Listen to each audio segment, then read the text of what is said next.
الفاتحة إلى حضرة النبي المصطفى رسول الله صلى الله عليه وسلم وعلى آله وأزواجه وذرياته وعلى أهل بيته خصوصا لمؤلف هذا الكتاب الشيخ محمد نووي البنداني ولمؤلف متنها الشيخ Salim bin Sumair al-Hadrami wa nafsu khasatan limurabbi rohina almarhum al-maghfurlah al-walid Kiai Al-Hajj Ahmad bin Kiai Haji Muhammad Siddiq almarhum al-maghfurlah al-am Kiai Al-Hajj Hibatullah bin Kiai Haji Muhammad Siddiq wa usulihim wa furu'ihim wa liwalidina wa li asatidzat wa li masyayikhina wa masyayikh-masyayikhina anna allaha yataghashana wa iyyahum min rahmati wal maghfirah wa yuskinuhumul jannah wa ayyanfa'ana bi ulumihim wa anwarihim wa asrarihim fid darain syai'u lillahi lahumul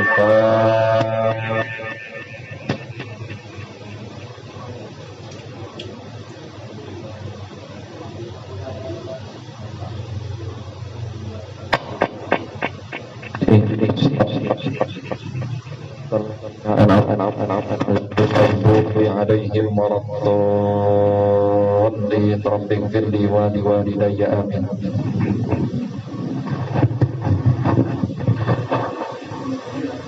بسم الله الرحمن الرحيم الحمد لله رب العالمين والعاقبة للمتقين ولا عدوان إلا على الظالمين.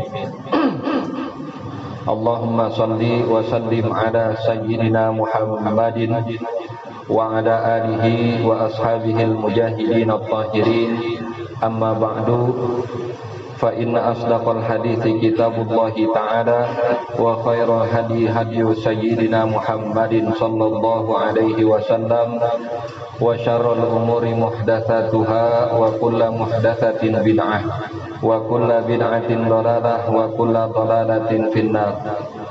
Rabbi shrah li sadri wa yassir li amri wahlul 'uqdatam min lisani yafqahu qawli.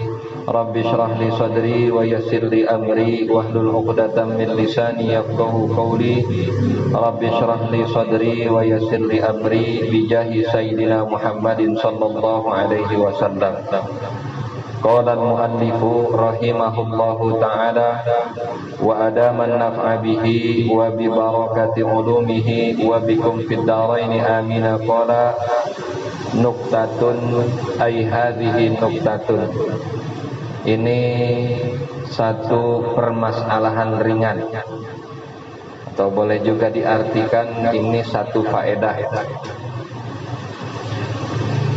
Hukia telah diceritakan, telah dihikayatkan an Muhammadin ibnil Munkadiri, dari Syekh Muhammad bin al-Munkadir, annahu bahwasanya beliau hajja salasan wa salatina hujjatan, hajja salasan wa salatina hajjatan, telah melaksanakan haji sebanyak 33 kali haji.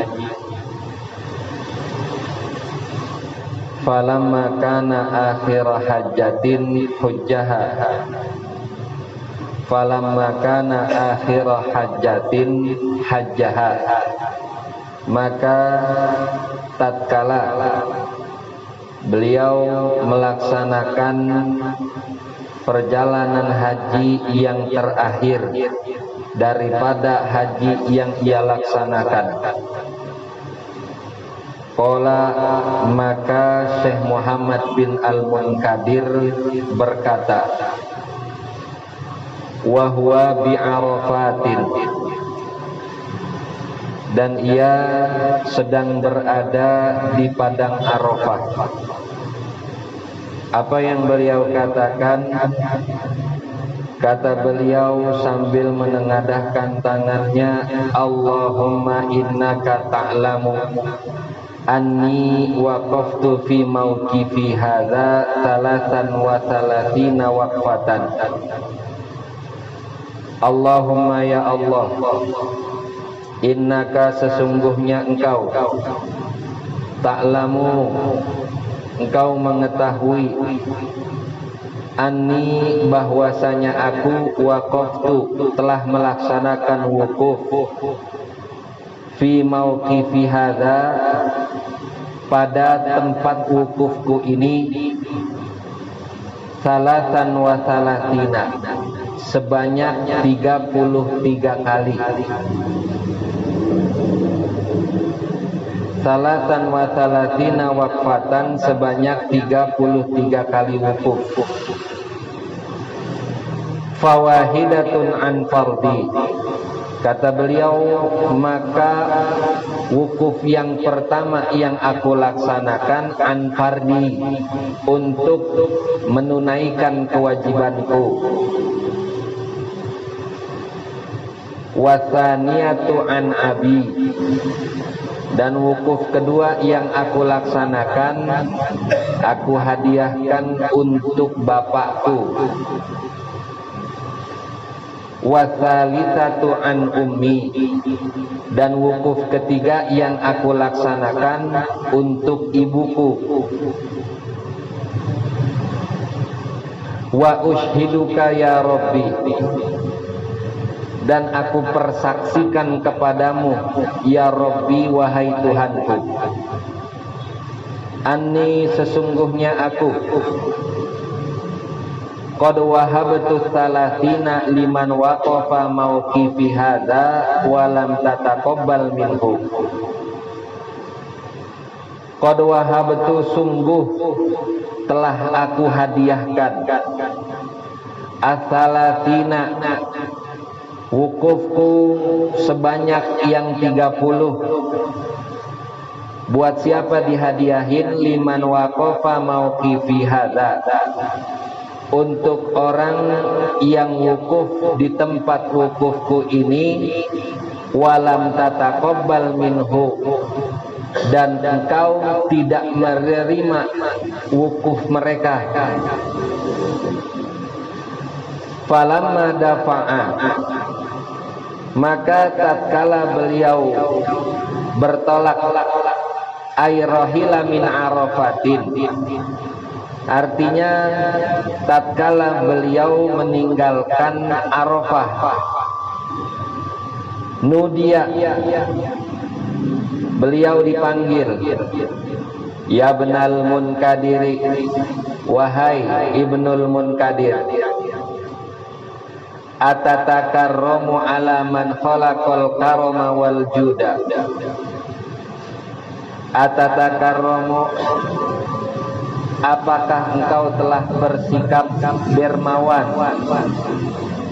ala man khalaqal karama, kepada zat yang telah menciptakan kedermawanan, wal juda, dan zat yang telah menciptakan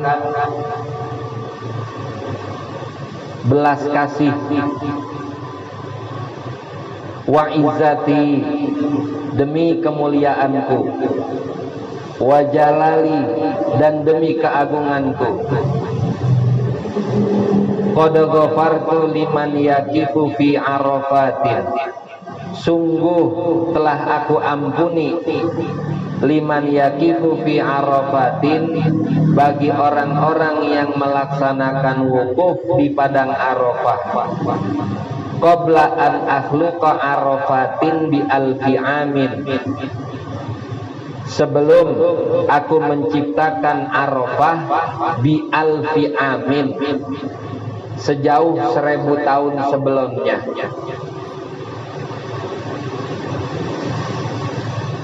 Para jamaah Majlis Taklim Mushallah Al-Husna yang saya hormati, masih membahas tentang rukun Islam yang kelima, yakni melaksanakan haji bagi orang yang mampu. Maka Syekh Nawawi menuangkan satu hikayat dari seorang kibarut tabi'in, pembesar tabi'in, yang bernama Syekh Al-Imam Muhammad bin Al-Munkadir. Nih udah berapa lembar kita kaji, kita belum masuk ke dalam materi pokok dalam kitab kita, yakni kajian fikih. Ini sebegitu istimewanya keilmuan daripada Syekh Nawawi Al-Bantani, yang mana kalau kita tahu yang namanya kitab Safinatun Najah itu adalah kitab tipis, kitab yang sangat-sangat ringkas. Tapi dengan keilmuan Syekh Nawawi Al-Bantani yang tabahur, maka beliau syarahkan tuh kitab Safinatun Najah sehingga tebelnya ya seperti yang bapak-bapak pegang itu. Tadinya mah tipis benar. Nah ini saking tabahur keilmuan beliau sampai disyarahin sebegitu banyaknya. Lah sampai-sampai udah berapa bulan kajian kita masih muter-muter aja di rukun Islam. Belum nih, kita belum masuk ke dalam isi, ke dalam materi dari kitab Kasifatus Sajah, yakni kajian-kajian fikih.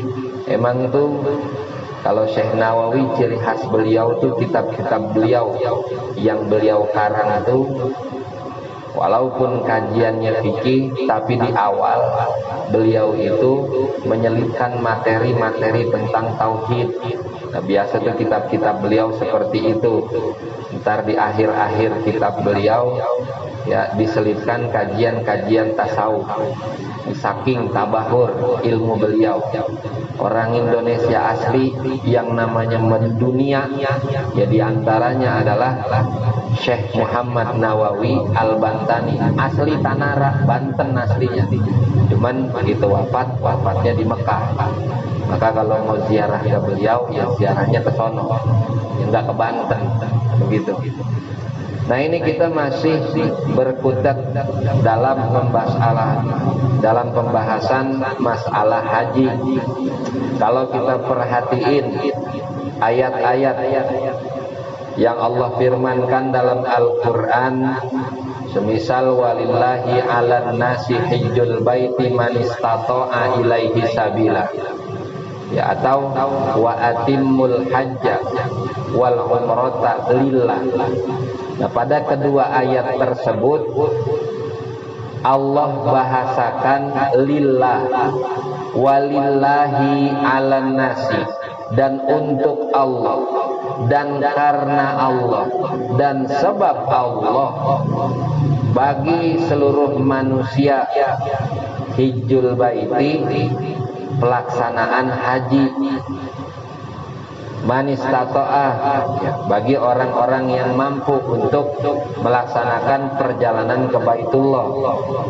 Dalam Al-Baqarah juga tuh wa atimmul hajja wal umrata lillah, sempurnakanlah olehmu haji dan umrah lillah, karena Allah, untuk Allah, sabab Allah. Nah ada apa nih? Kok di dalam perkara haji Allah sebutin tuh bahasanya lillah, padahal kan ibadah-ibadah yang lain juga mesti kita laksanakan seluruh ibadah kita dalam sehari-hari lillah, untuk Allah, karena Allah. Tapi nggak sebut di dalam Al-Quran, nggak disebut. Kayak macam sholat nggak ada kata-kata walillah, puasa walillah. Tapi kenapa kok dalam permasalahan haji, ayat-ayat tentang haji dan umrah Allah bahasakan tuh lillah, untuk Allah, karena Allah. Ini menjadi satu rahasia dan pertanyaan untuk kita semua. Jawabannya kata ulama, karena yang namanya ibadah haji dan umrah itu rentan.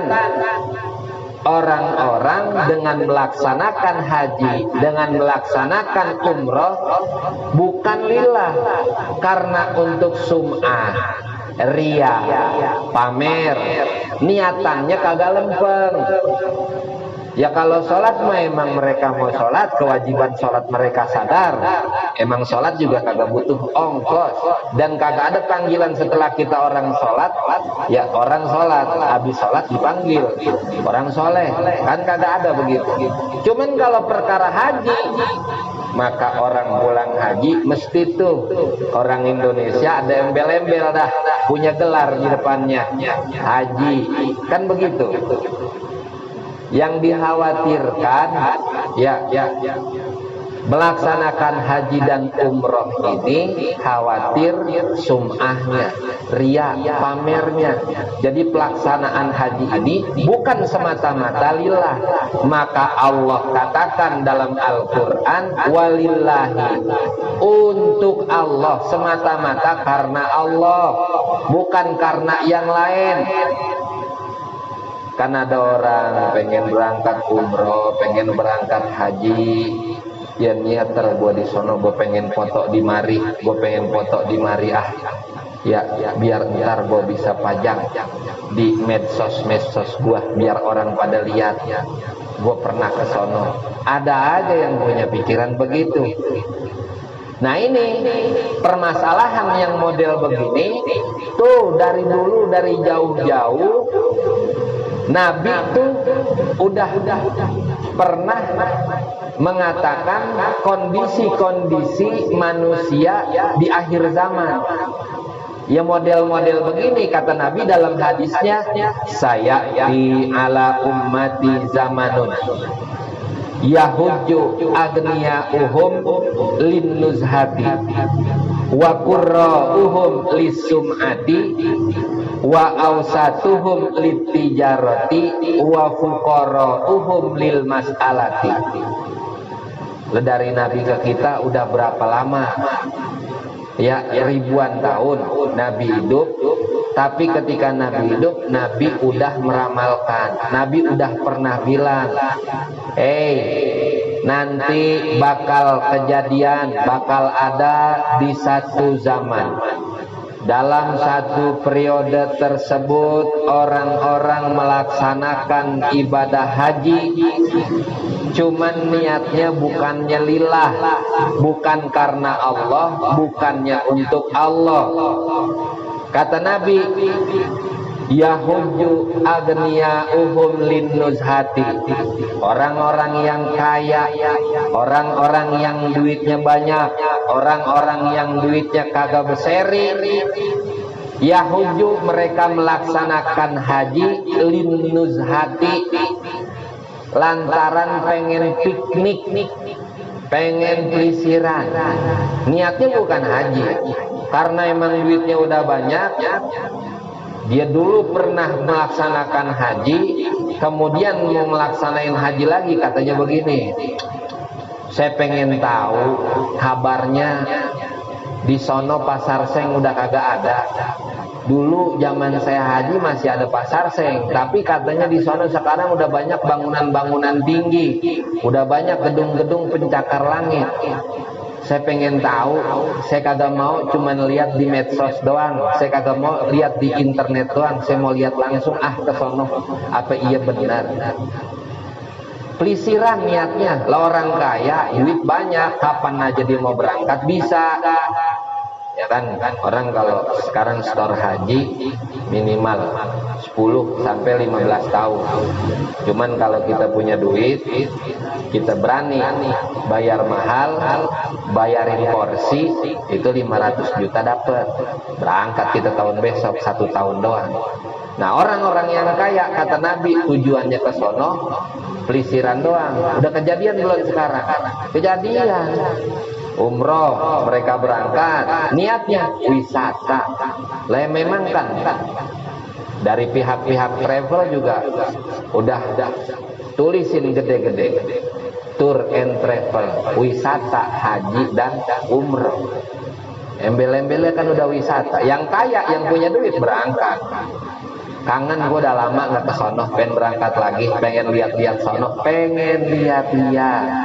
bukannya lillah, bukan karena Allah. Kejadian udah, emang Nabi ngomong udah lama, dari zaman Nabi hidup sampai sekarang tuh kejadian udah datang, udah tiba zamannya. Wa qurra'uhum lisum'ati, dan orang-orang yang paham, orang-orang yang ngerti agama, melaksanakan ibadah haji, mereka umrah lisum'ati, bakal pamer. Pulang haji dipanggil, Bang Eri, jangan nengok tuh. Saya lupa, Bang Haji Eri, oh perasaan ada yang manggil. Nah, kagak mau nengok kalau kagak dipanggil haji. Iya, ntar tamunya datang.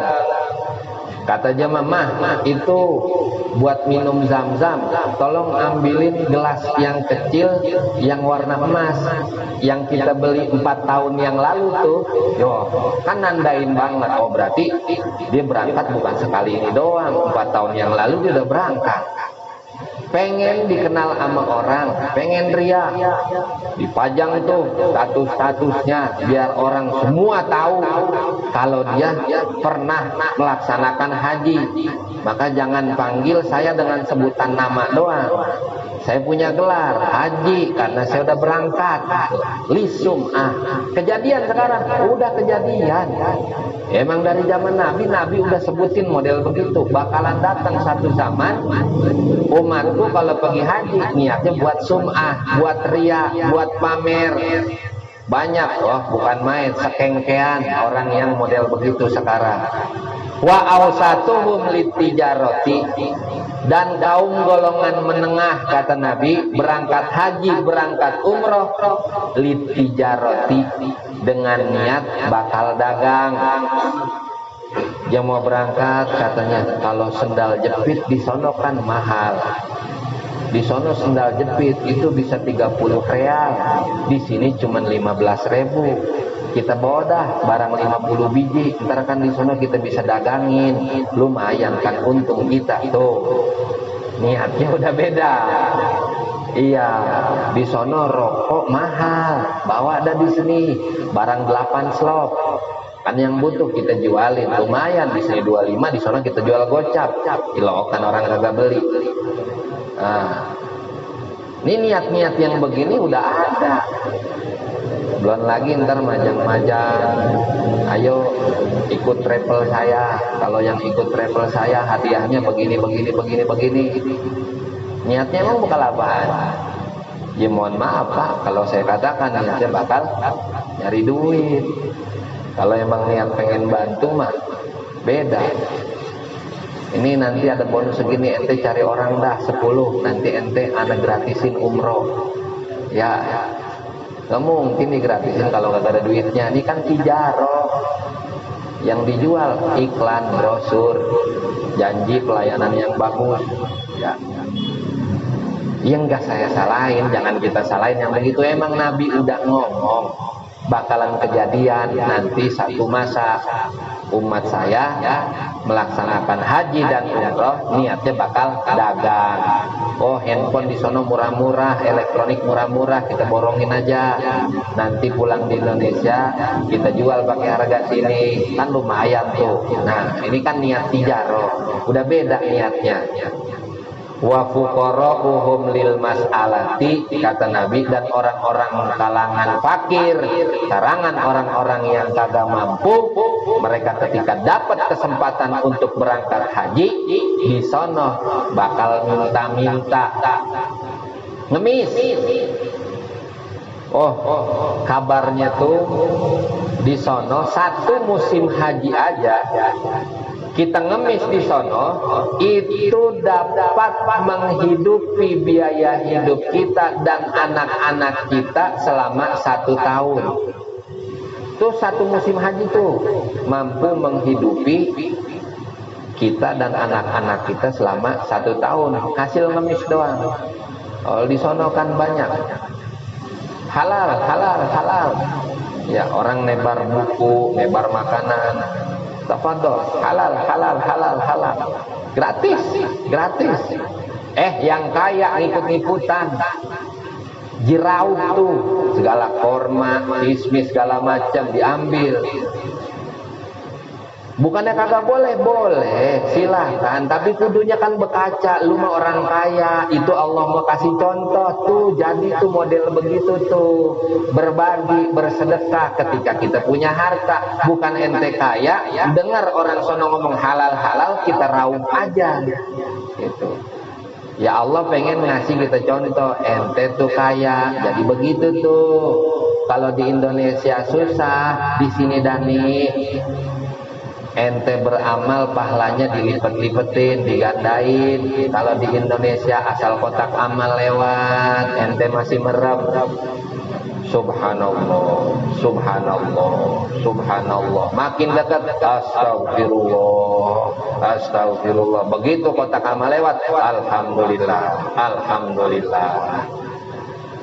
Jangan begitu. Ini Nabi udah menyatakan bahwasanya nanti tuh di satu zaman kejadian tuh di umatku model-model orang yang haji niatannya bukan karena lillah, tapi karena satu dan lain hal. Udah Nabi sebutin dan udah kejadian zaman sekarang.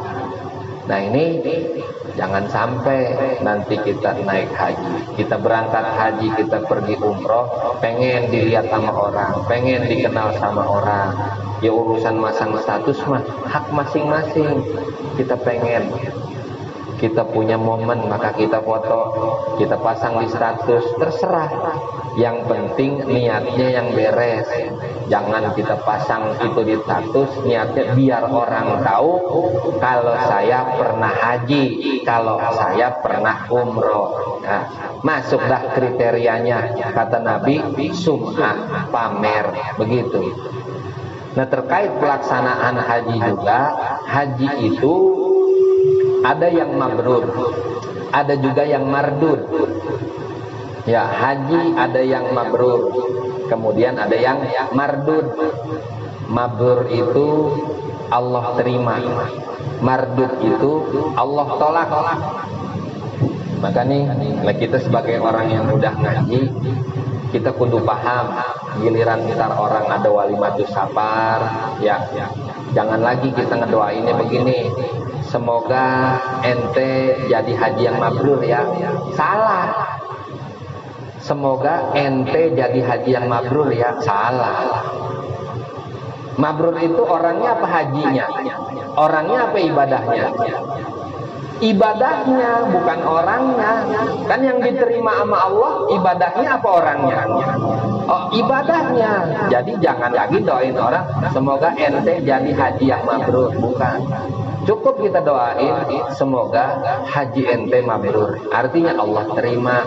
Cirinya pulang haji kelakuannya makin beres. Ya, yang tadinya jemaahnya cuman maghrib sama isya doang, pulang haji meningkat, jemaahnya itu mulai 5 waktu, rutin jamaah, kelakuannya makin lebih baik. Nah, ini pertanda bahwa haji orang tersebut Allah terima. Yang kedua, ada yang namanya haji itu mardud. Mardud itu apa? Ditolak. Ya, perkara diterima atau ditolak Allah doang yang tahu. Nah, kita sebagai orang yang melaksanakan ibadah ke Baitullah, tugas kita mah cuman jalanin syariatnya. Artinya rukun hajinya, wajib hajinya, sunnah-sunnahnya, syarat sahnya, semua kita laksanain. Perkara diterima sama kagak kan urusannya Allah. Kita nggak bisa mengatakan seseorang, "Bah, ini mah hajinya kagak diterima." Lu tahu dari mana? Kelakuannya bukan makin baik pulang haji, makin buruk. Ntar dulu, itu mah haknya Allah, urusan Allah. Yang jelas, yang namanya haji itu ada yang mabrur, ada yang mardud. Mardud itu ditolak. Nah, perkara kategori haji yang mardud ini, ada seorang min kibarit tabi'in, dari kalangan pembesar tabi'in. Ya, beliau punya nama Muhammad bin Al-Munkadir. Beliau ini seorang pembesar tabi'in. Tabi'in itu muridnya sahabat Nabi. Kalau sahabat itu muridnya Nabi langsung. Dia mau ketemu sama Nabi, belajar sama Nabi, itu namanya para sahabat. Kalau tabi'in nggak ketemu sama Nabi, tapi mereka bertemu dengan para sahabat-sahabat Nabi dan mengambil ilmu dari mereka. Ini seorang kibarut tabi'in yang namanya Al-Imam Muhammad bin Al-Munkadir, termasuk di antara salah satu muridnya Sayyidatuna Aisyah. Kemudian selain itu beliau juga murid daripada Al-Imam Abdullah bin Abbas. Nah, beliau juga punya murid. Di antara murid-muridnya ini orang-orang besar, orang-orang gede, ulama-ulama besar. Di antaranya Al-Imam Sufyan bin Uyainah, gurunya Imam Syafi'i. Kemudian Al-Imam Sufyan Ats-Tsauri. Beliau ini adalah seorang yang abid, ahli ibadah, juga ahli qiraat. Beliau telah melaksanakan haji seumur hidupnya sebanyak 33 kali haji.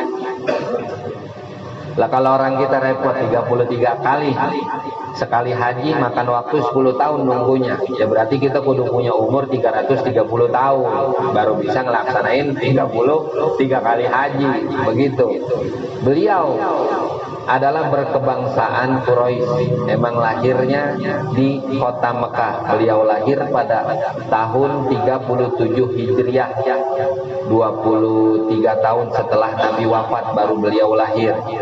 Nah, saking solehnya ini orang, saking abidnya, saking ahli ibadahnya, sampai-sampai beliau itu melaksanakan haji sebanyak 33. Kalau usia beliau itu mulai awal haji 30, berarti kalau beliau wafat di umur 63, saban tahun tuh beliau melaksanakan haji. Nah, haji beliau laksanakan selama 33 tahun ini bukan buat sum'ah, bukan buat pamer, bukan buat sombong, bukan juga buat beliau berdagang, bukan juga beliau minta-minta, dan juga bukan buat beliau itu wisata. Tapi murni ulama model begini ngelaksanain ibadah benar-benar murni lillahi ta'ala. Sampai-sampai di haji beliau yang ke-33, ketika beliau rapi wukuf tanggal 9 Zulhijjah, kemudian beliau ketika mau berangkat mabit di Musdalifah, beliau ngangkat tangan, beliau berdoa, kata beliau begini, ya Allah, Engkau maha tahu bahwasanya aku telah melaksanakan haji sebanyak 33 kali. Aku menengadahkan tangan di tempat wukuf, di tempat aku berdiri ini. Dari 33 haji yang telah aku laksanakan, haji yang pertama itu aku laksanakan emang untuk menunaikan kewajibanku selaku muslim. Haji yang kedua aku laksanakan untuk hadiah kepada orang tua saya, bapak saya. Sabab dulu bapak saya waktu masih hidup belum mampu untuk melaksanakan haji. Nah, wujud di antara birrul walidain, bakti terhadap orang tua. Kalau emang orang tua kita belum sempat ngelaksanain haji, kita badalin hajinya. Walaupun dia kagak pernah wasiat sama kita seumur hidup. Ya Jal, kalau emang gue belum ntar kagak ada umur, kagak bisa ngelaksain haji, kemudian lu mampu Jal, tolong badalin gue haji. Itu kan namanya wasiat. Udah wasiat wajib. Ya kalau udah wasiat wajib. Ini kagak wasiat, sunnah. Karena sebagai bentuk diantara birrul walidain, bakti kepada orang tua kita. Kata kita mah, bapak gue dulu susah, bapak gue dulu belum mampu, dia kagak berangkat haji sampai dia wafat. Alhamdulillah, pecah waris kita dapat sebidang tanah. Kemudian ada proyek tanah kita kena gusur, lumayan dapat miliaran gusuran, ya kan, dapat duit 5M.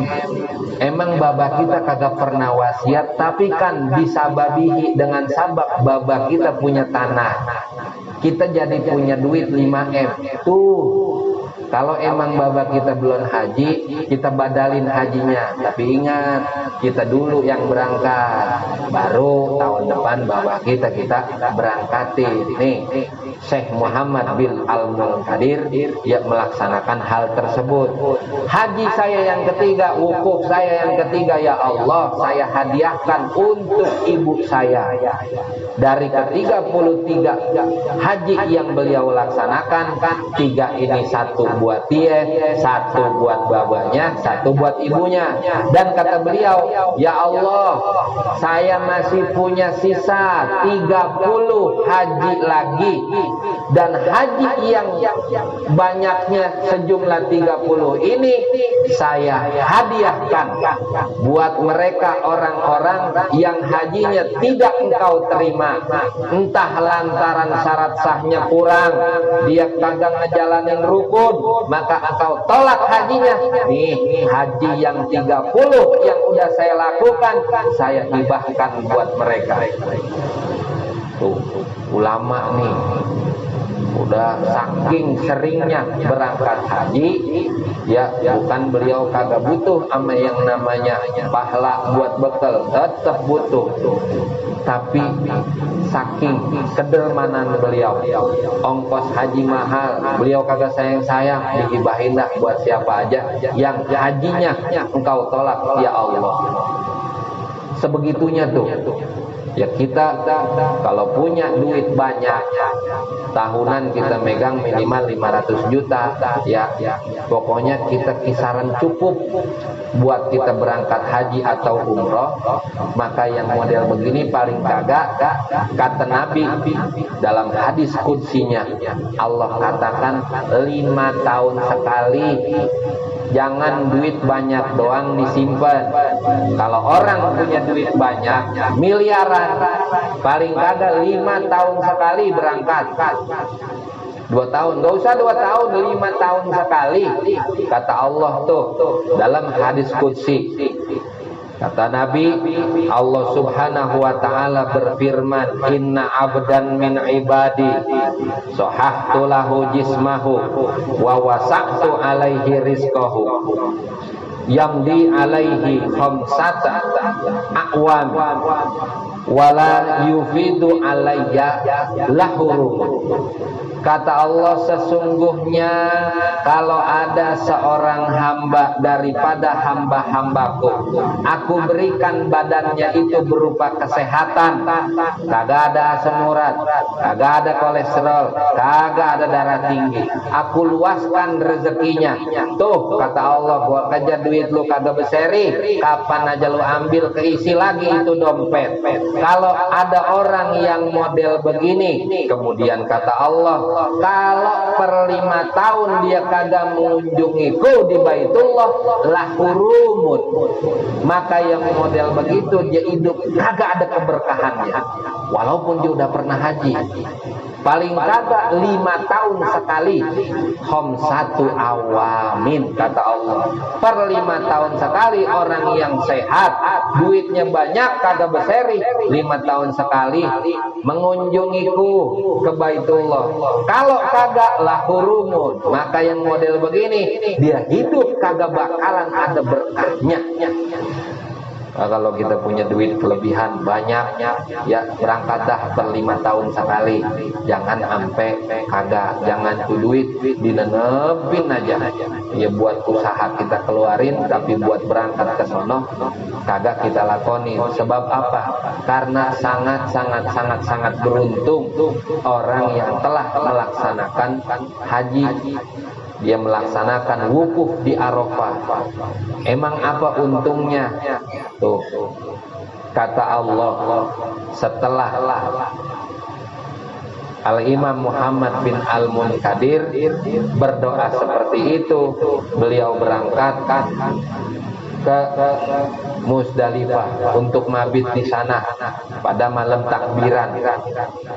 Di riwayat lain tuh disebutin beliau udah sampai di sono dan dalam keadaan tidur. Kemudian ada suara nih, pengarang kitab kita Syekh Nawawi Al-Bantani menghikayatkan bahwasanya setelah Syekh Al-Munkadir pergi beranjak daripada padang Arafah, kemudian dipanggil beliau. Ada suara tanpa rupa.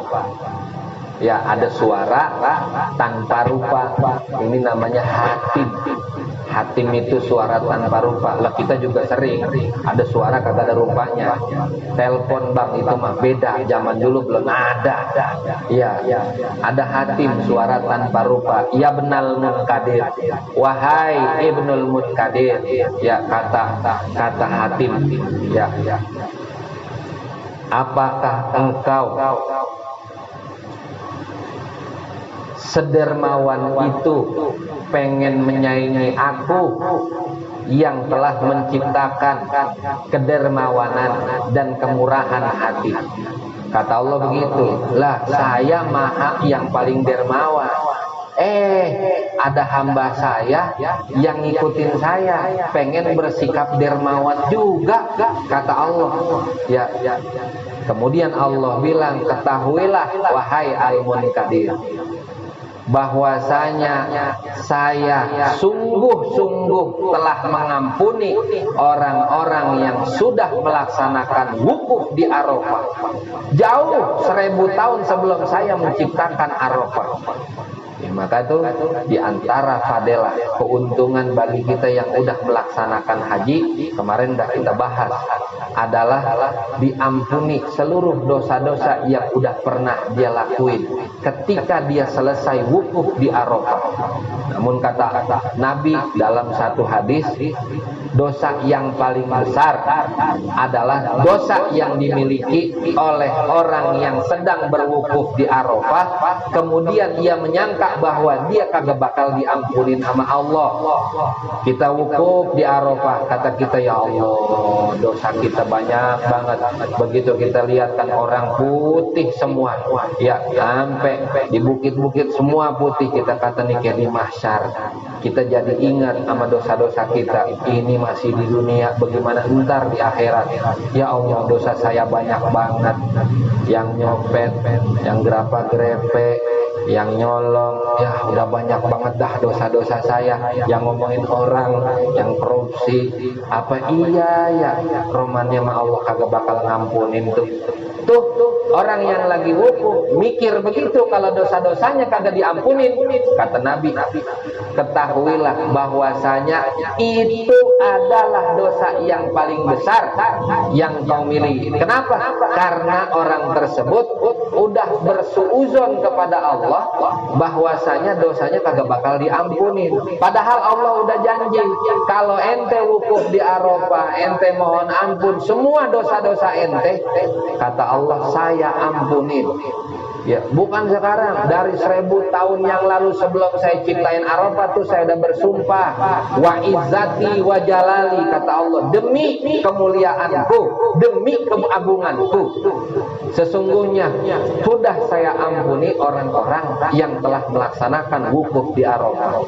Maka jangan pernah, lagi-lagi nih saya ngomong, jangan pernah kita mau berangkat haji, ada ketakutan di dalam diri kita, gue takut terpulang haji gue masih maksiat lagi, malu gue menggelar haji gue. Ya bagus kalau masih punya malu sama gelar hajinya, cuman ketahui jangan sampai ada ketakutan begitu kemudian kita kagak mau store haji, kita entar-entarin berangkat haji. Sebab apa? Biarin dia pulang haji maksiat lagi. Toh ketika dia pulang haji,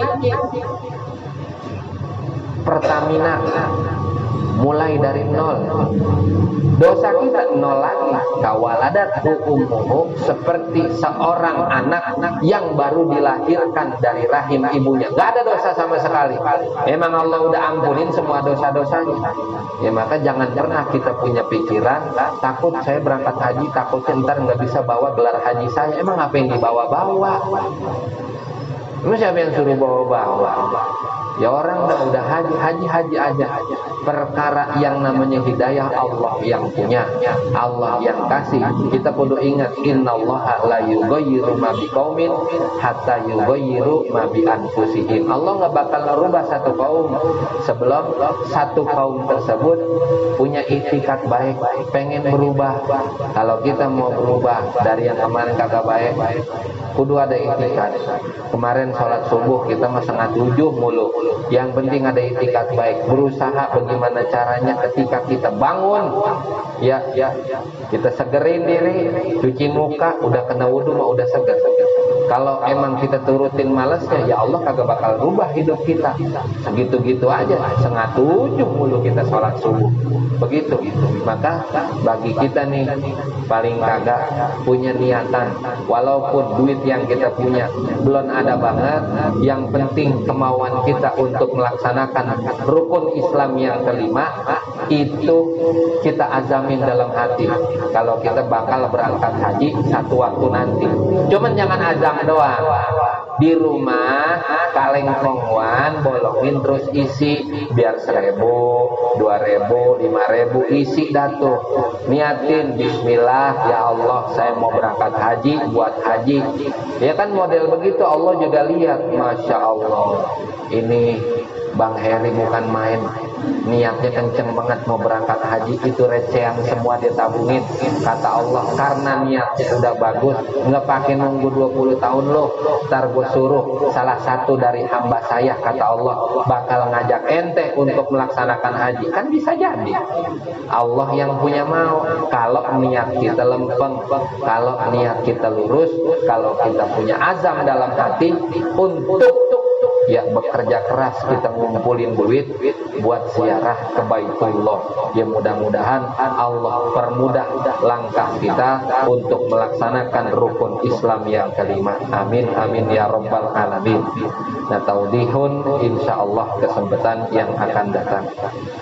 Sampai sini, kalau ada yang mau ditanya dipersilahkan.